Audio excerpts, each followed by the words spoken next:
영로. 고즈카 데이치가 행방불명된 것은 가을이 끝나가는 시점이었다. 집을 나설 때 간단한 여행용 짐만 꾸려갔을 뿐 그에게 그다지 이상한 점은 없었다.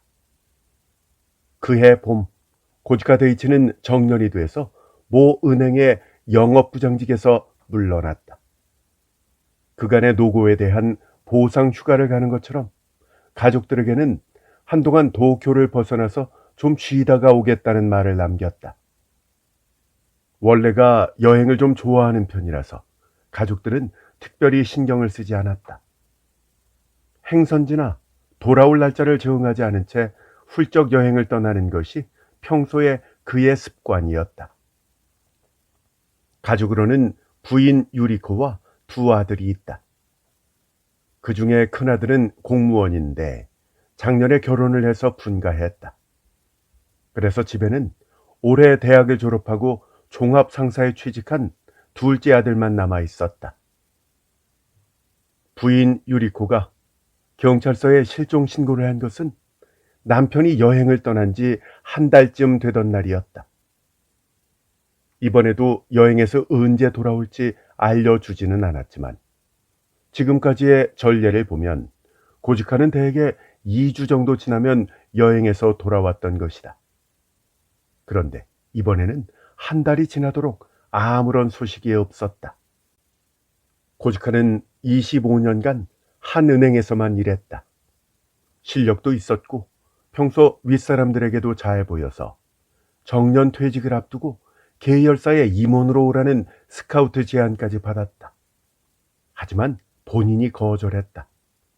이제는 다른 일을 하기도 좀 귀찮고 쉬고 싶다는 것이 그 이유였다. 상식적으로 본다면 퇴직 뒤의 자리로는 꽤 괜찮은 조건을 거절하고 만 것이다. 주위 사람들의 말에 따르면 고지카 데이치는 수수해서 눈에 잘 띄지 않는 사람이었다. 일적으로는 굉장히 유능했지만 늘 혼자 있는 것을 좋아했고 취미는 사진과 여행 그리고 독서 정도였다. 대개 이런 인물에게는 여자 문제가 있기 마련인데 고지카 데이치는 그 방면으로도 들리는 소문이 전혀 없었다. 회식에 참석을 했다가도 곧장 집으로 돌아갔다. 어쩌다 2차까지는 같이 갔지만 술집 여자들이 나오는 회식에는 끼지 않았다. 그리고 업무상 접대를 위해서 골프를 조금 치기는 했지만 그것도 그다지 열심히 치는 편은 아니었다.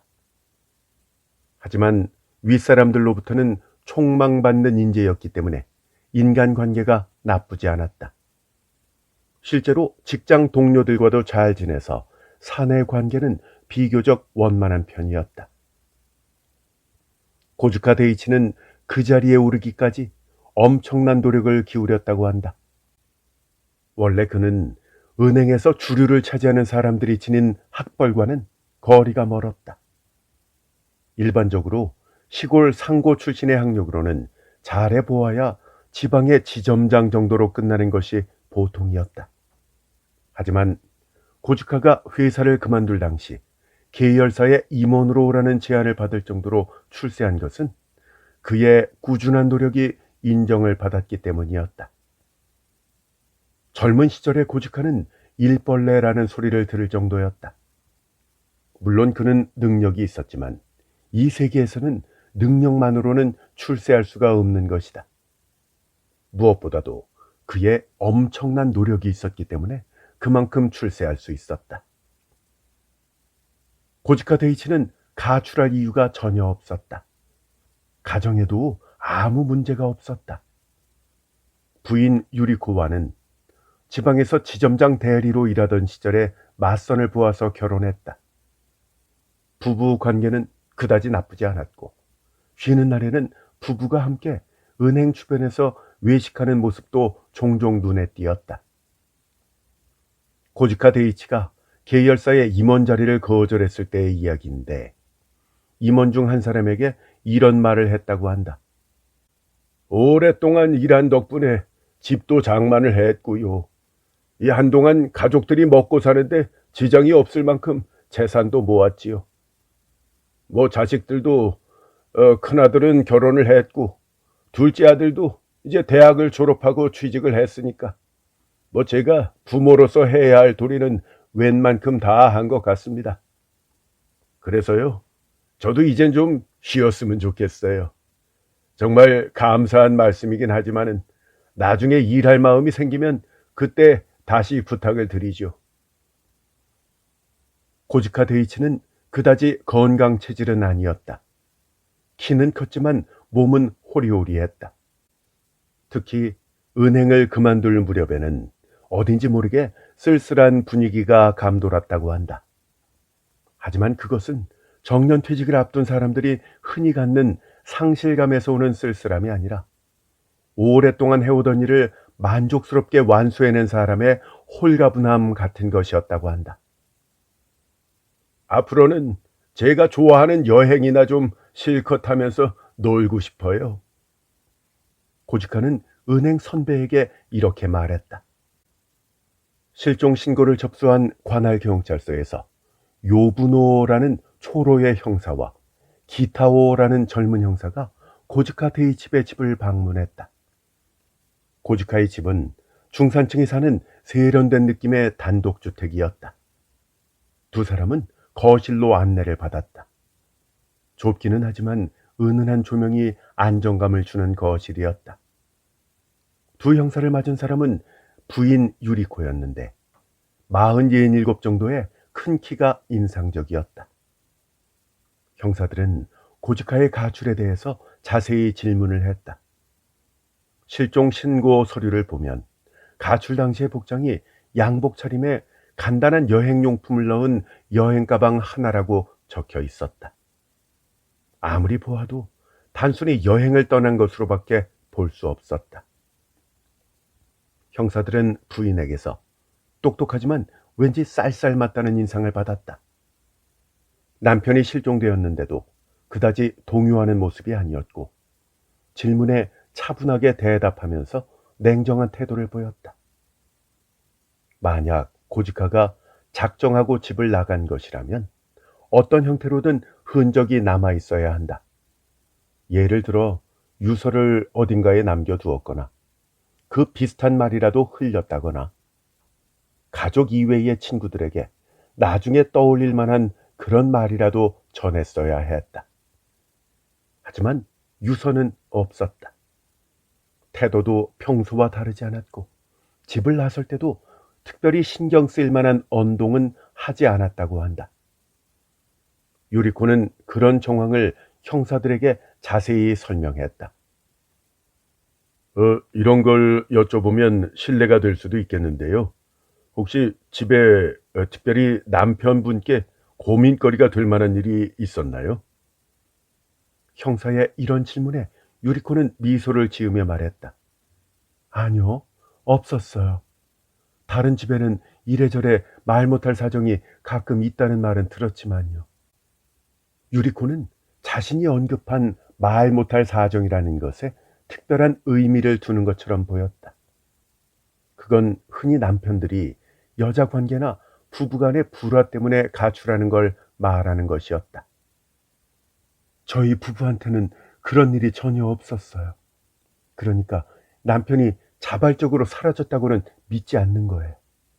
다만 늘 행선지를 밝히지 않고 혼자서 여행을 떠나곤 했는데 혹시 이번에 여행지에서 무슨 일이라도 생긴 게 아닌지 그게 걱정이 되는 거예요.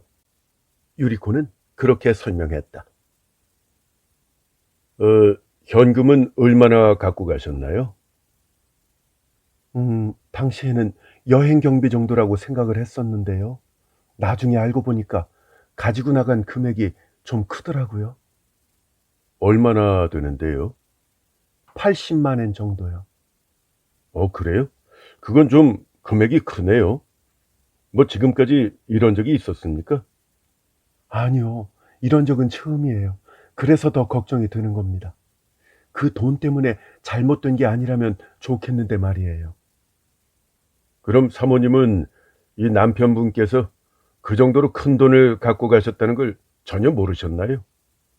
네, 몰랐어요. 그렇다면 그 돈의 용도도 모르시겠네요. 네, 그것도 잘 모르겠어요. 부인은 고개를 저었다. 여기서 형사들은 잠시 생각했다. 저 남편분께서 은행을 그만두신 다음에 재취업은 안 하고 한동안 쉬겠다고 하셨다면서요? 근데 취업이 아니라 뭐 장사 같은 걸 할 생각이 있으셨던 건가요? 아니요, 제가 봤을 때 그럴 생각은 없었어요. 하지만 남편은 가끔씩 뭐 저한테도 말도 없이 주식 같은 걸 하곤 했으니까 그 돈도 아마 그런 용도로 쓰려고 한 게 아닐까요? 근데 여행지에서 돈을 인출했다는 건 좀 이상하군요.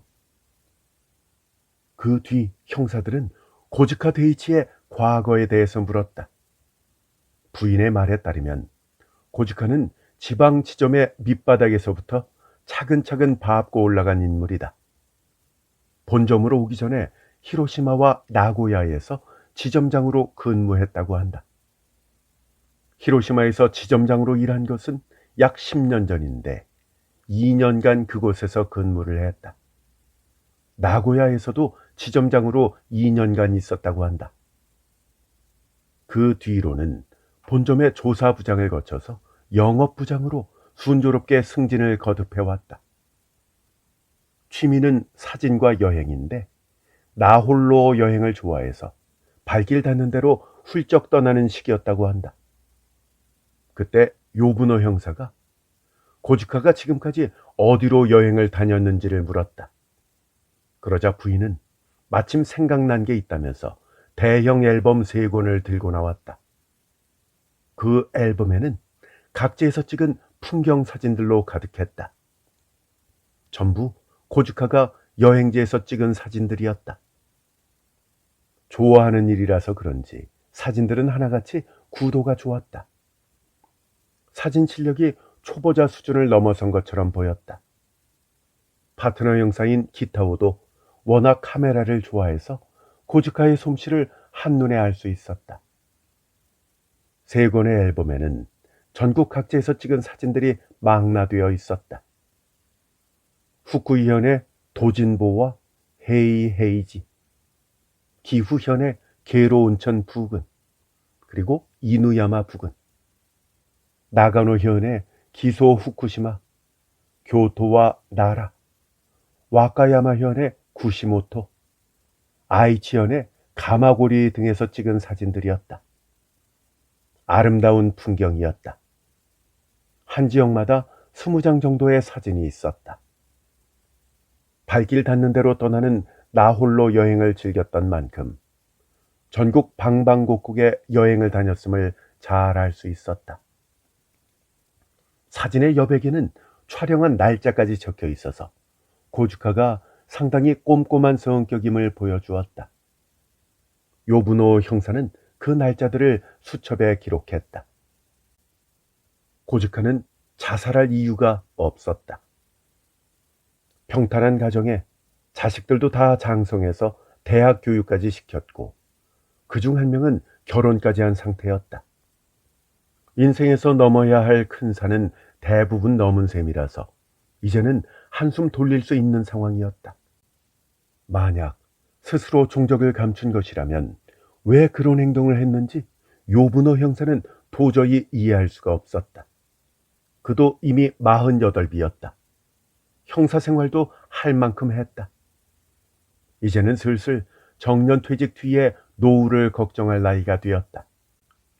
요분호 형사의 입장에서는 고즈카 데이치의 인생이야말로 참으로 부러운 인생이었다. 하지만 만약 고즈카가 스스로 작심하고 집을 나간 것이라면 아무래도 여자 관계를 조사할 필요가 있었다.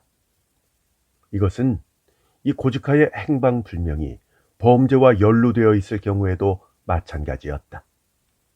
그래서 형사들은 고즈카의 주변 인물들을 조사하기 시작했다.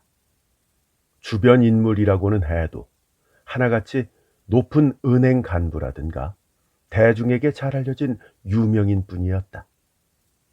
그 사람들도 모두 고지카 데이치의 실종에 대해 걱정하고 있었기 때문에 적극적으로 협조해 주었다. 그럼에도 불구하고 고지카 데이치의 가출 동기에 대한 새로운 단서는 찾을 수가 없었다.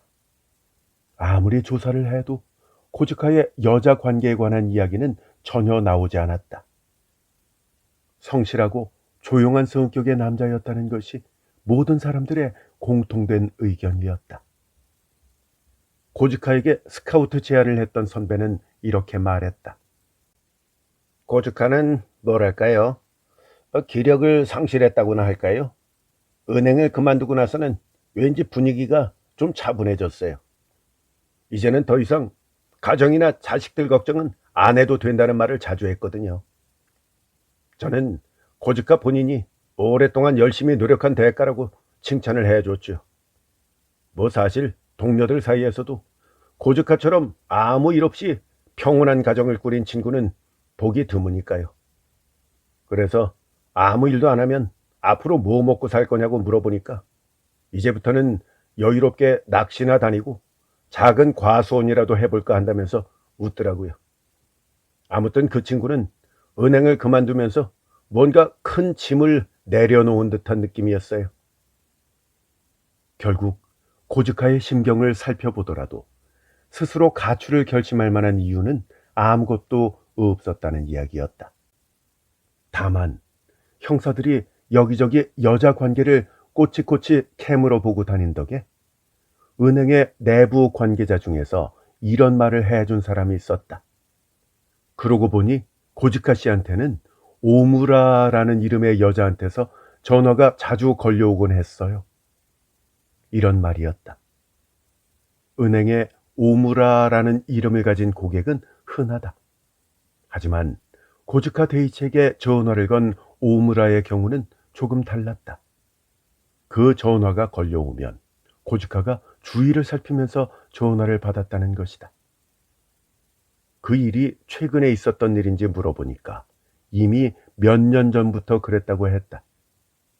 하지만 약간 이상하기는 해도 그냥 넘겨버릴 만한 일이었다. 아무도 고지카의 여자 관계에 대해서는 잘 몰랐던 것이다.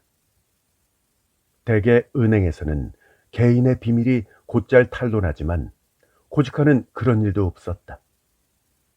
요브노 형사는 그 전화건에 대해서 부인에게 물어보려고 고지카의 집을 다시 방문했다. 오무라 씨요? 부인은 기억을 더듬는 듯 했다. 아, 그러고 보니까 그런 전화가 예전에 한 두세 번? 그리고 이번에 남편의 집을 나가기 전에도 한 번 걸려온 것 같아요. 한 번은 남편이 집에 없을 때 전화가 걸려와서 무슨 용건인지 전해드릴까요? 라고 했더니 다시 걸겠다면서 그쪽에서 먼저 끊었어요. 나중에 남편에게 물어보았는데 친구에게 부탁했던 일에 관해서 알려주려고 그 친구 부인이 전화한 거라고 설명을 하더군요. 그럼 저 남편분이 여행을 가시기 전에도 오무라라는 이름으로 전화가 걸려왔었다는 거죠? 네, 한번 걸려왔어요. 제가 전화를 바꿔주니까 남편이 바로 전화를 받았는데 전화에 대고 별 말도 없이 짧게 대답만 하고는 바로 끊어버리더군요. 오무라라는 사람한테 걸려온 전화는 그게 다였어요. 부인은 변함없이 침착한 목소리로 대답했다. 요브노 형사가 인사를 하고 자리에서 일어났을 때 무심코 거실 벽에 걸려있는 그림이 눈에 들어왔다. 석장의 그림이 있었는데 남태평양의 여인을 강한 색채로 그린 복제화였다. 저 그림은 고갱의 작품인가요? 형사가 물었다. 네, 남편이 좋아해서 수집했어요. 부인은 그렇게 대답했다. 고지카 데이치는 곧바로 전국에 수배령이 내려졌다.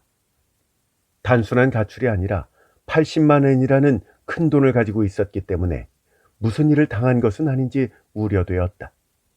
특히 후쿠이현, 기후현, 아이치현, 나가노현, 교토부, 나라현, 미에현 등지에서는 관할 지역의 온천 주변에서 변사체가 발견되지 않았는지, 혹은 고즈카가 그 부근에 묵고 있는지 중점적으로 조사가 이루어졌다. 이 지역들은 모두 예전에 고즈카가 여행을 다녔던 곳이었다. 만약 고즈카 데이치가 정년 퇴직 후에 휴식을 목적으로 여행을 떠났다면 예전에 가보았던 곳으로 갔을 거라는 예상에서였다. 하지만 그 어디에서도 단서는 발견되지 않았다. 고즈카 데이치의 여행이 어쩌면 자살을 위한 것일지도 모른다는 의견도 있었다. 가정적으로나 외부적으로 아무 고민거리도 없지만 정년 퇴직 뒤에 찾아오는 특별한 감정 때문에 고즈카 같은 성격의 소유자는 스스로 목숨을 끊을 수도 있다는 견해였다. 고즈카 데이치는 성실하고 신중한 사람이었다. 그런 사람들은 대체로 염세적이다. 실제로 정년 퇴직 후에 유리한 조건의 재취업을 제안받았음에도 거절한 것을 보면 일생을 일에만 바쳐온 한 사람이 최후의 선택으로 죽음을 택하는 심경을 이해할 수도 있지 않을까? 약간 이상하게 들릴 수도 있겠지만 고즈카 데이치의 성격을 감안하면 그것도 하나의 가능성일 수 있었다. 하지만 요부노 형사의 생각은 조금 달랐다. 고즈카는 반드시 어딘가에 살아있을 것이라는 것이 그의 생각이었다. 그래서 요부노 형사는 상사에게 자기 생각을 밝힌 뒤 히로시마로 출장을 가기로 했다. 그는 기타오 형사와 함께 시미야 기차로 도쿄역을 출발해서 히로시마로 향했다. 열차 안에서 기타오 형사가 요부노 형사한테 물었다. 히로시마에는 이 고즈카가 10년 전에 지점장으로 근무했을 때를 알아보려고 가시는 거죠? 선배인 요부노 형사는 그렇다고 대답했다. 근데 선배님, 왜 거기에 관심을 가지세요? 이 고즈카는 그 뒤로 나고야에서 지점장 생활을 했잖아요. 전임지와 뭔가 관련이 있다면 이 히로시마보다는 나고야가 더 최근의 일이니까 그쪽을 가봐야 되는 게 아닌가 싶은데, 나고야를 제쳐놓고 히로시마로 먼저 가시는 거 뭔가 다른 이유가 있나요? 그 질문에 요부노 형사가 말했다. 자네 말이야, 고즈카의 집에 갔을 때 그 앨범 봤지? 그 앨범에는 고즈카가 도쿄로 전교를 온 뒤부터 혼자 여행을 간 곳에서 찍은 사진들이었잖아. 자, 그 장소들 떠올려 보라고. 도진보, 에이헤이지, 게로, 가마고리, 시로자키, 스와, 비와코, 이누야마, 기소후쿠시마, 나라, 구시모토. 전부 명승지들이잖아. 그 사진들에는 예쁜 풍경이 찍혀 있고 그 근처에는 온천이나 관광지가 있어. 이게 무슨 뜻일까? 젊은 형사는 고개를 갸웃거렸지만 답을 알 수는 없었다. 고즈카 같은 성격의 사람이 나홀로 여행을 가면서 과연 그런 명승지를 선택했을까? 잘 알려지지 않은 시골 같은 데가 오히려 그 사람 성격에 맞을 것 같지 않아? 아, 듣고 보니까 그러네요. 기타오 형사는 고개를 끄덕였다. 고즈카는 고독한 성격이었으니까 아마도 명승지 같은 곳은 싫어했을 거야. 그렇기 때문에 고즈카가 혼자 여행을 다녔다고는 하지만 여행지에서는 혼자가 아니었을 거라고 생각해. 분명히 상대가 있었을 거야. 상대가 있었다고요? 젊은 형사는 놀란 표정을 지었다. 그렇게 생각하는 게 더 자연스럽지 않나? 혼자 여행이라면 명승지를 찾지 않을 성격이란 말이야. 그러면 그 상대는 누굴까? 뭐 당연히 남자가 아니라 여자겠지. 하지만 나도 알아. 자네가 뭘 말하고 싶은지. 이 고즈카한테 복잡한 여자 관계는 없었다고 말하고 싶은 거지. 근데 그건 도쿄에서의 이야기야. 전임지에서의 일들은 지금 아무것도 모르잖아. 그래서 이 나고야와 히로시마에서 어땠는지가 의문인 거야. 근데 선배님, 그렇다면 왜 나고야는 빼놓고 가는 거죠? 자, 이 고지카가 갔던 곳을 좀 떠올려 봐. 전부 도쿄보다 서쪽에 있지? 그리고 히로시마보다는 동쪽에 있어. 그렇다면 혹시 1년에 2번 정도 고지카는 도쿄에서 가고 상대 여자는 히로시마에서 와서 두 사람이 중간 지점에서 만난 게 아닐까?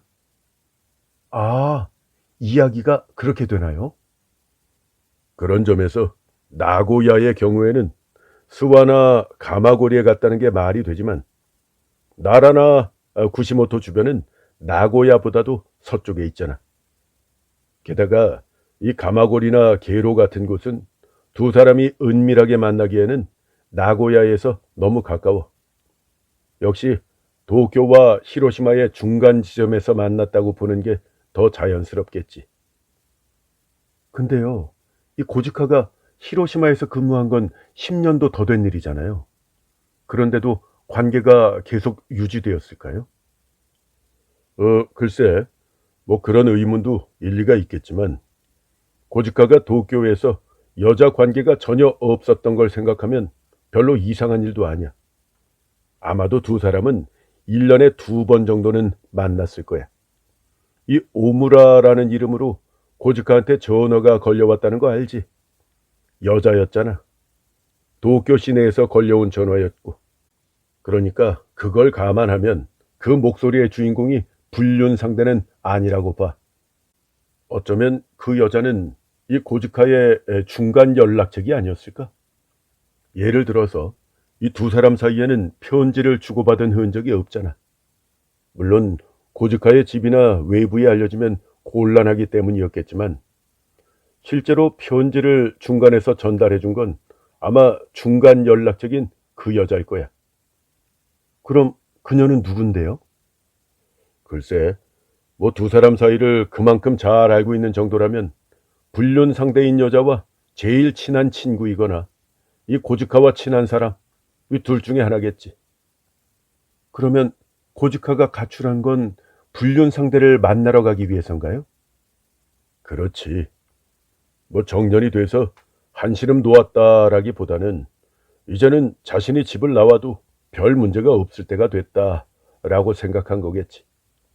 뭐 다시 말하면 자식들은 교육을 다 마치고 사회적으로 독립을 했고 아껴 쓰기만 한다면 남은 가족들이 고생하지 않을 정도의 재산도 남겼어. 그때 비로소 자신의 꿈을 실현하고 싶다는 마음이 들었겠지. 아마도 그건 고주카가 일찌감치 세워놓은 계획이었을 거야. 난 그런 생각이 들어. 그러면 히로시마에 있을 때 사귄 여자와 어딘가에서 지금 조용히 숨어 살고 있는 걸까요? 아마도 그렇지 않을까? 이 자네도 그 집 거실에 걸려있던 고갱의 복제화 봤지? 고갱은 제2의 인생을 찾아서 남태평양에 가서 살았던 사람이야. 인간이라면 누구나 긴 고생 끝에 인생의 종착역에 다다를 즈음 비로소 자신의 자유라는 것을 되찾고 싶어지는 게 아닐까? 고즈카의 경우에는 가정에 대한 책임도 다 했으니까 이제 나머지 인생은 자기가 하고 싶은 대로 하게 내버려 두라고 말하고 싶었을 거야.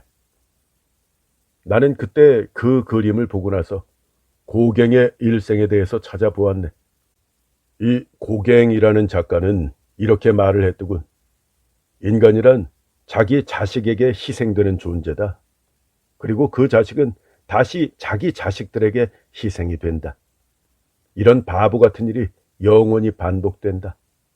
만약 모든 인간이 자식의 희생물이 된다면 대체 누가 예술이나 아름다운 인생을 창조할 수 있겠는가?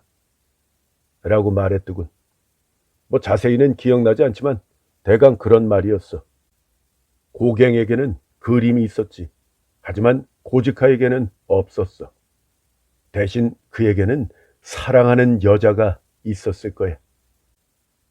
다음 날 아침이 돼서야 히로시마역에 도착했다. 두 형사는 곧바로 은행으로 향했다.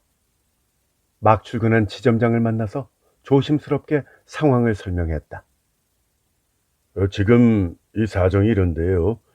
혹시 10년 전에 고즈카 씨가 근무하던 시절에 대해서 잘 아실 만한 분이 계실까요? 의외로 그런 사람이 꽤 많았다. 형사는 그중 한 사람을 만나서 이야기를 들었다. 그 이야기에 따르면 당시 고지카는 혼자서 부임했다. 집을 구하는 문제 때문에 가족들은 도쿄에 두고 혼자 왔다. 원자폭탄이 투하된 뒤로 히로시마는 여전히 사정이 나쁘다는 말을 듣고 걱정이 된 부인은 남편을 따라오지 않았던 것이다.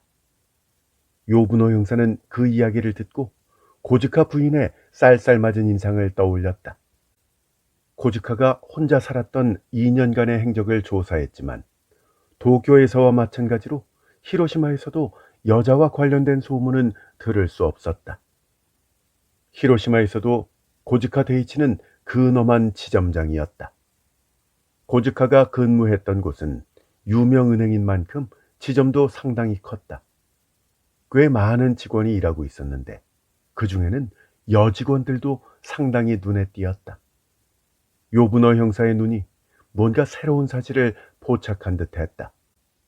저 지점장님, 고즈카 씨가 여기서 근무할 당시에 같이 일했던 여직원들이 아직도 계신가요? 가만히 있어보자. 아, 이 벌써 10년이나 지났으니까요. 그때 있던 여직원은 없습니다. 뭐 결혼을 했거나 혹은 다른 사정으로 모두들 그만두었지요.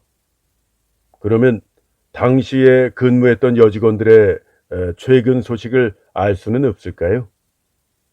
글쎄요. 그건 좀 어려울 것 같네요. 그 뒤로는 연락이 전혀 안 되고 있으니까요.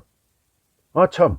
그러고 보니까 얼마 전에 굉장히 아까운 여직원이 한 명 그만뒀어요. 한 1년 정도 되었나? 그 여직원은 고즈카 지점장님이 계실 때부터 계속 일했습니다. 아마 그 여직원이라면 당시의 사정을 잘 알고 있을 거예요. 저 혹시 그분 나이가 어떻게 되시나요? 아마 36살 정도 됐을 겁니다. 그럼 그분도 결혼 때문에 그만두신 건가요? 아니요. 표면적으로는 개인 사정이라고 했는데 어쩌면 결혼 때문에 그만둔 건지도 모르죠. 나이가 많아서 사직 사유에다가 결혼이라고 쓰기가 창피했는지도 모르고요. 혹시 저 그분의 출근부 같은 게 남아 있나요? 이 가능한 한 예전 것은 다 조사해 보고 싶어서요. 지점장은 성가 신이를 부탁할 거라 예상이라도 한 듯이 곧바로 서무과에 출근부를 가져오라고 지시했다. 담당자는 창고에 들어가서 꽤 오랫동안 뒤지더니 와이셔츠 소매를 거둔 채 낡은 출근부 대여섯 권을 겨드랑이에 끼고 나왔다. 저 수고롭게 해서 대단히 죄송합니다. 그 여직원의 이름은 후쿠무라 게이코였다. 출근부에는 그녀의 도장이 열을 맞춘 듯이 꼼꼼하게 찍혀 있었다. 여기 이건 뭔가요? 요분호 형사는 휴가라는 파란색 도장이 찍힌 곳을 손가락으로 가리켰다. 아, 네, 그거요. 그 연차 휴가예요. 우리 은행은 1년에 20일의 연차 휴가를 줍니다. 업무가 이렇게 매일 정신없이 바쁘다 보니까 한꺼번에 휴가를 가면 곤란해서 2번에 나눠서 휴가를 가거든요. 직원들은 대부분 자기 형편에 맞춰서 휴가를 가는데 뭐 대체로 봄이나 가을처럼 날씨가 좋을 때 가는 경우가 많지요. 지점장의 설명을 들으면서 요분호 형사는 출근부를 훑었다. 한 권에 반년씩 6건이면 총 3년간의 기록이다. 그는 후쿠무라 케이코의 연차 휴가 날짜를 수첩에 옮겨 적었다. 이 후쿠무라라는 분은 어디서 뭘 하고 계신가요? 글쎄요. 지금 뭐 하면서 사는지는 잘 모르겠는데요. 지점장은 말끝을 흐렸다. 다만 가베라는 곳에 산다는 말은 들었어요. 거기는요. 여기 히로시마에서 가베선을 타고 1시간 정도 가야 하는 곳입니다. 혹시 잘하면 알 수도 있겠는데요. 이 서무과에 알아보라고 지시하겠습니다. 제가 알기로는 당시 주소록이 남아 있을 거예요. 지점장의 말은 틀리지 않았다. 후쿠무라 게이코는 가베라는 곳에서 회사를 다니고 있었다. 형사는 그녀의 주소를 적었다. 그녀가 만약 결혼을 하지 않았다면 지금도 같은 곳에 살고 있을 가능성이 컸다. 두 형사는 히로시마역에서 가베선을 탔다. 역시 생각했던 대로야. 열차 안에서 요부노 형사가 기타오 형사에게 말했다. 이걸로 이 고지카의 불륜 상대가 후쿠무라 게이코라는 게 밝혀졌어. 이 고지카의 앨범에 있던 사진의 날짜를 내가 여기에 적어두었었거든. 요부노 형사는 수첩을 꺼냈다. 이 날짜와 아까 조사했던 후쿠무라 게이코의 휴가 날짜가 일치해. 결국 후쿠무라의 휴가에 맞춰서 고지카도 휴가를 냈고 그 사진 속의 장소에서 서로 만났다는 말이지. 무엇보다 고지카는 이곳에서 지점장으로 지낸 적이 있기 때문에 후쿠무라가 사는 히로시마로 가는 건 피하고 싶었을 거야. 얼굴이 알려져 있으니까. 그래서 아무도 모르는 장소를 골라서 그곳에서 두 사람은 마음 놓고 불륜을 즐겼겠지. 그때 아마 약속이 이루어졌을 거야. 고지카는 그 여자와 여생을 함께 하기로 말이지. 요부노 선배님의 추측대로였네요. 기타오 형사는 미소를 지었다. 그럼 지금 우리는 그 두 사람이 마련한 사랑의 보금자리를 보러 가는 거로군요. 기차로 1시간 정도 걸렸다. 가베라는 곳은 좁고 낙후된 지역이었다. 마을 한가운데로 오타가와라는 하천이 흘렀고 그 하류는 히로시마로 통했다. 산과 물로 이름난 고장이라지만 어딘지 모르게 쇠락한 느낌의 낡은 집들이 늘어서 있었다. 후쿠무라 게이코의 집은 긴 다리가 보이는 곳에 있었다.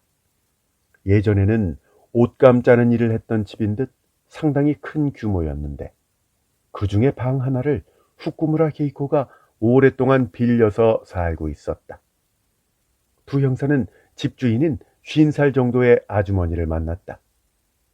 후쿠무라를 만나고 싶다고 말하자 집주인은 갑자기 놀란 표정을 지었다가 이내 복잡한 표정으로 바뀌었다. 후쿠무라 씨는 병으로 돌아가셨어요. 사정을 잘 모르는 사람이 뒤늦게 찾아온 것을 안타까워하는 표정이었다.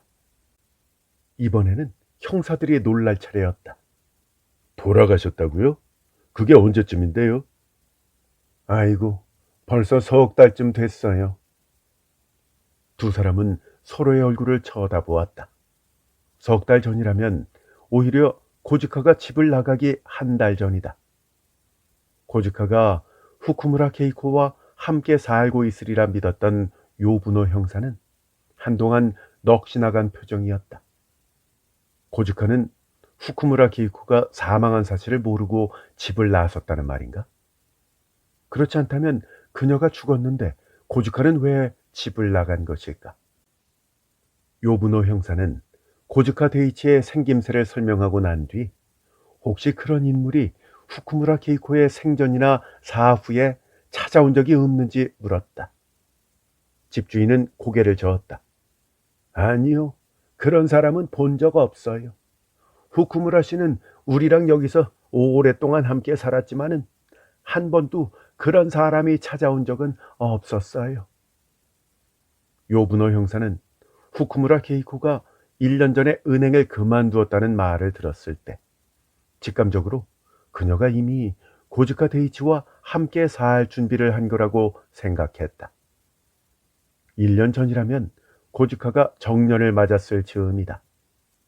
요부노 형사는 아직도 그 생각이 틀렸다고는 생각하지 않았다. 언제든 고지카를 받아들일 준비가 되어 있던 그녀가 갑자기 병으로 죽은 것이다. 여기서 문제가 되는 것은 그녀의 사망 시기와 고지카의 가출 시기가 어긋난다는 사실이다. 고지카가 후쿠무라의 죽음을 모르는 상태에서 가출을 감행했다고는 생각할 수 없다. 실제로 가출하기 직전에도 오무라라는 여자로부터 전화를 받았다.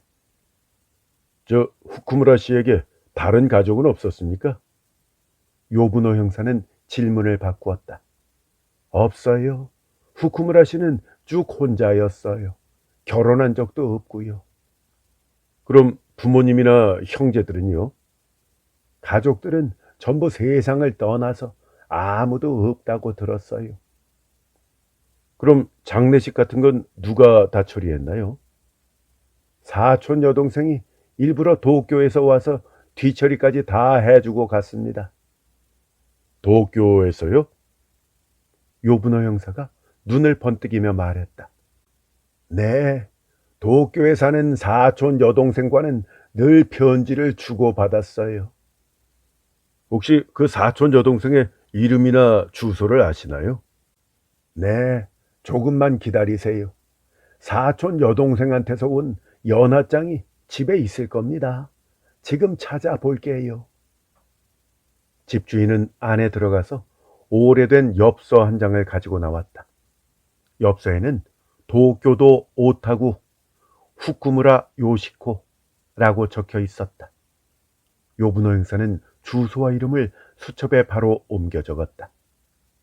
한 가지만 더 여쭙겠습니다. 혹시 후쿠무라 씨 앞으로 도쿄에서 돈을 보내온 적은 없었나요?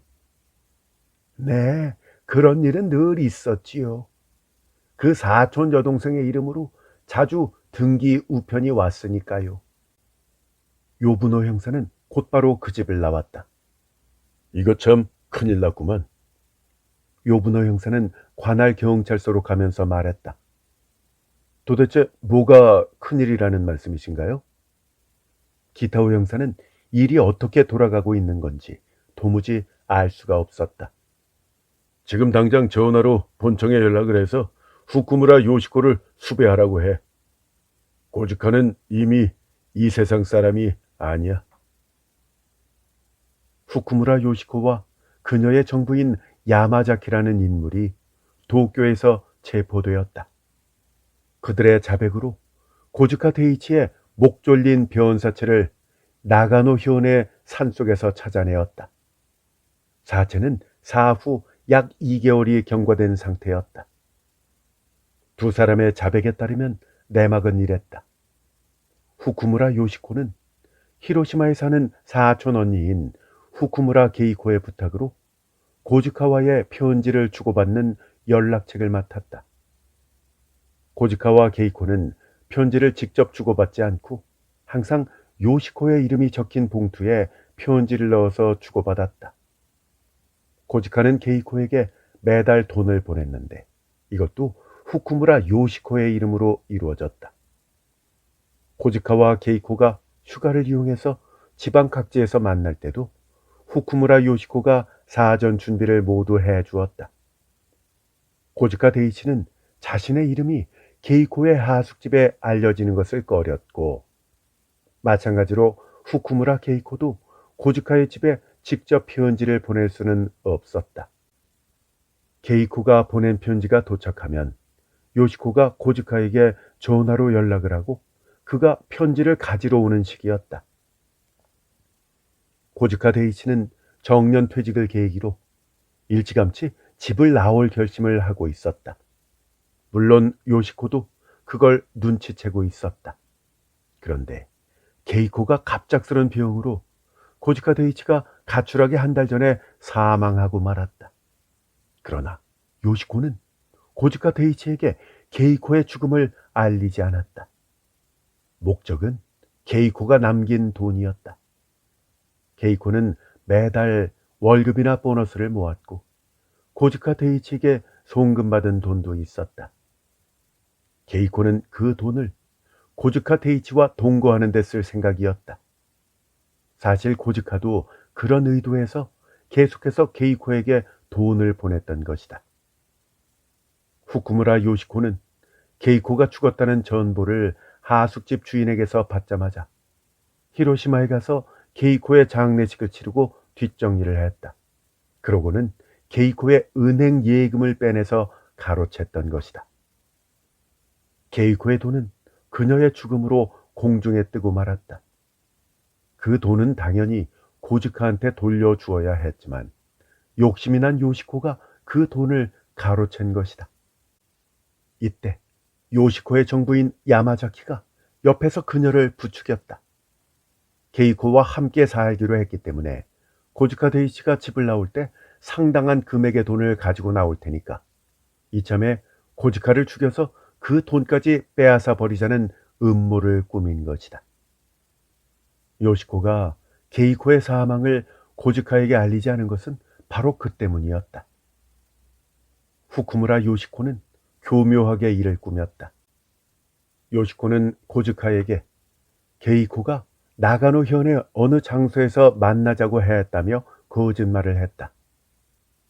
그때까지 늘 그런 식으로 연락을 해왔기 때문에 고즈카는 그 말을 믿어 의심치 않았다. 그는 예정대로 집을 나왔다. 고즈카가 나가노 현의 약속 장소에 가보니까 후쿠무라 요시코가 그를 기다리고 있었다. 그녀는 고즈카에게 게이코가 이미 와 있다고 태연하게 속인 다음 인적이 없는 산속으로 그를 데려갔다. 그곳에는 게이코 대신에 요시코의 정부인 야마자키가 기다리고 있었다. 그 자리에서 고즈카를 죽이고 80만 엔을 강탈했다고 범인들이 자백했다. 사건이 끝난 뒤 요부노 형사는 기타오 형사와 함께 술을 마셨다. 선배님, 저는 아직도 이해가 잘 안 돼요. 기타오가 말했다. 고즈카 데이치 사건 말이에요.